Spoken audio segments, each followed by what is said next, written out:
back to Fringe. He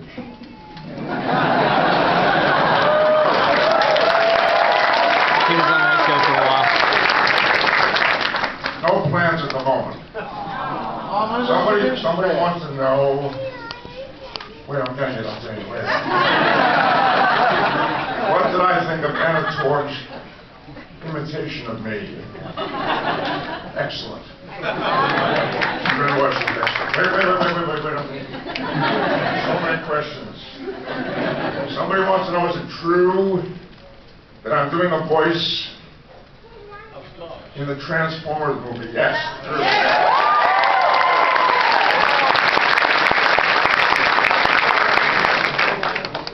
Voice of Sentinel Prime. Somebody wants to know about the next Star Trek movie. Yeah, there you go. I understand they will begin filming later this year. That's all I know at the moment. Here's the tough one. Here it comes. Somebody wants to know, is it true that William Shatner tried to drown me? I don't know. I know he threw me in the water when we were making Star Trek 4, and I was wearing a terry cloth robe, which quickly collected about 30 pounds of water. I sank to the bottom of the tank. I didn't see Bill Shatner come down to help me.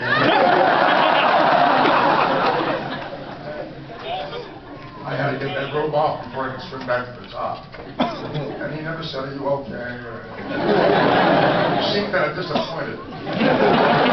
Oh, I don't know. He tried to drown me, I don't know. He threw me in the water, I don't know. My parents came to the United States as immigrants. They came as aliens and they became citizens.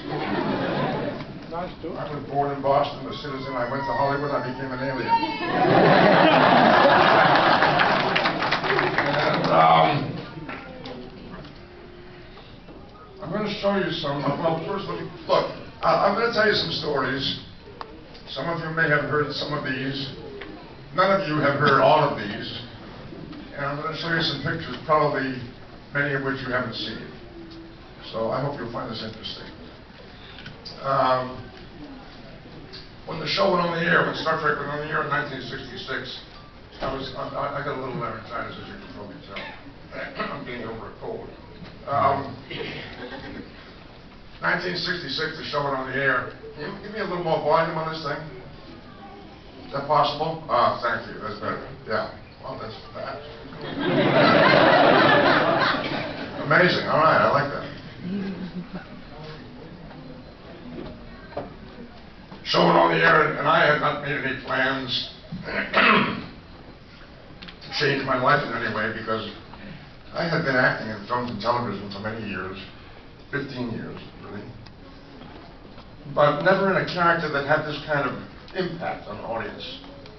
And I had no idea what that impact was going to be like or how it would affect my life or the life of my family. And suddenly, I found there were people parked outside the studio gates waiting for me to drive out and following me home. And the next thing I knew, they're tearing off leaves off the shrubbery on my property. I don't know how they got to prove where they got that. You sure this is from Leonard Nimoy? Yes, it is. I tore it off myself. And Spock was a big hit. I had to be ushered in and out of restaurants, in and out of theaters, secret passages, secret entryways, and so forth. It was exciting, but it was a little nerve-wracking. So when I got an offer, an invitation, to go to speak at a college in Billings, Montana, I decided that I would go because it would probably be very nice and quiet there. And I like talking to students, I really do. So I thought, this is a good getaway for me. This is what I'm going to do. So I flew to Billings, and I was picked up at the airport and taken to a local motel where they checked me in.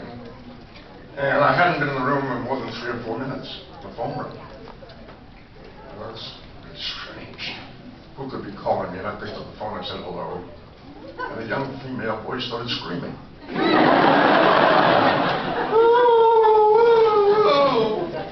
All kinds of strange noises coming out of her. Is that you? Oh, I'm glad I get you on the phone. This is unbelievable. Oh. I said, who are you? She said, my name is Mary.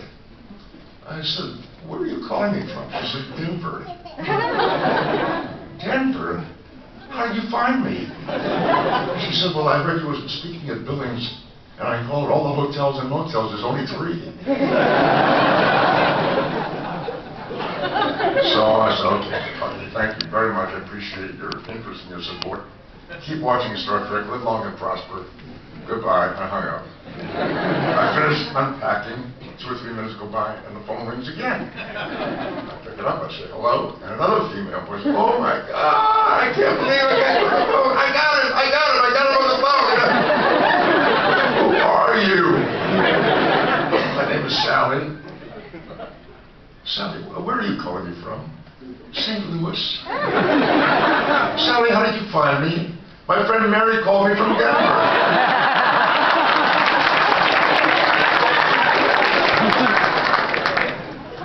Unbelievable. This is the front of the building where I grew up. The lady on the left is my grandmother.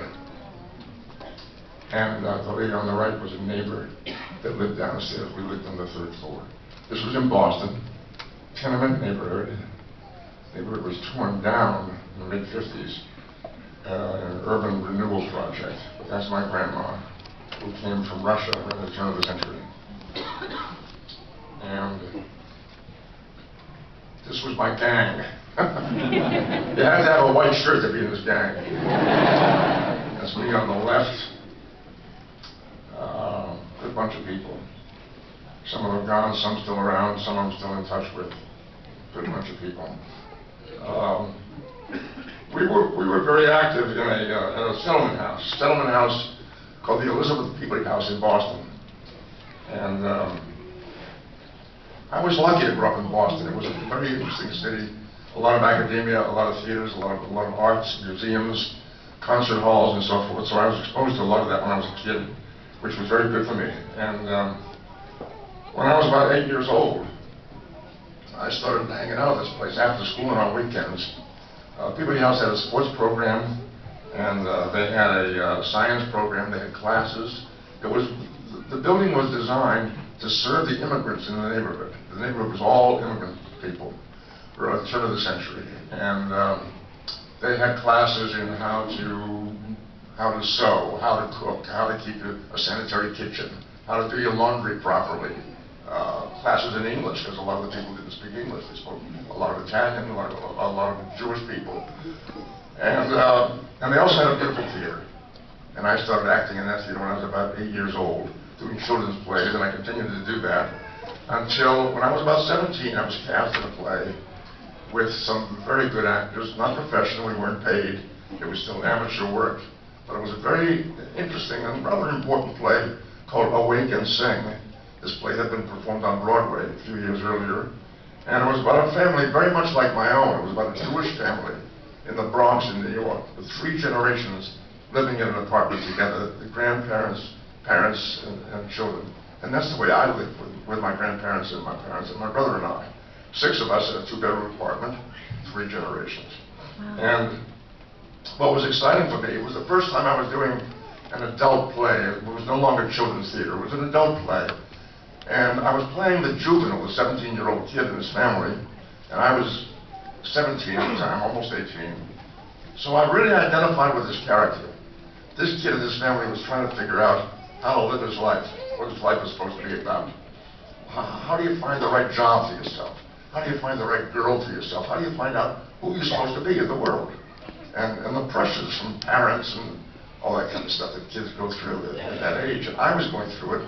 I thought, wow, this is really, it's about me, it's about people, it's about real flesh and blood people.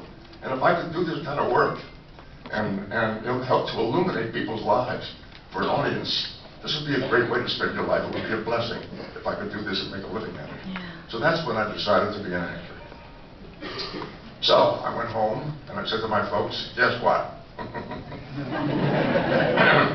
This is what I want to do with my life. Well, my parents were Russian immigrants. They didn't leave Russia and endanger their lives and come to the United States for their kid to become an actor. Their hope was, I have a brother who's 4.5 years older than me. He had a wonderful career as a chemical engineer. And he was really, his brain works different than mine. He's a scientist. He's a real scientist. And he had a wonderful career in science. I wasn't interested in doing that, believe me.